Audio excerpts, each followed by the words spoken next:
তাহলে দেখো free fire প্লেয়াররা, এই যে আমার কোটি টাকার আইডি নিয়ে চলে আসছি। শালা আজকে তো এই আইডি আমাকে কিনতেই হবে। তাহলে ফ্রি ফায়ার লাভাররা, এই আইডি এখন নিলাম হবে। যে সব থেকে বেশি টাকা দিবে তাকে এটা দিয়ে দেবো। তাহলে এখন নিলাম শুরু করে দাও। 5,000, 10,000, 10,000 এক, 10,000 দুই, শালা আমি 20,000 দিব। ওরে হারামি, তাহলে আমিও দেবো 50,000। 50,000 এক, 50,000 দুই, 50,000 তিন। এখন এই আইডি তোমার হয়ে গেছে। 1 লাখ।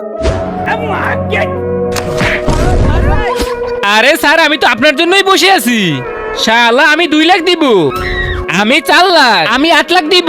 তাহলে আমি 10 লাখ। 15 লাখ। তাহলে আমি 20 লাখ দিব। শালা আমি 1 কোটি দিব। আরে স্যার, আমি তো আগে থেকেই জানতাম এই আইডি শুধু আপনিই নিতে পারবেন। আরে শালা, এটা তুই কি করলি? 50,000 টাকার আইডি 1 কোটি হয়ে গেল।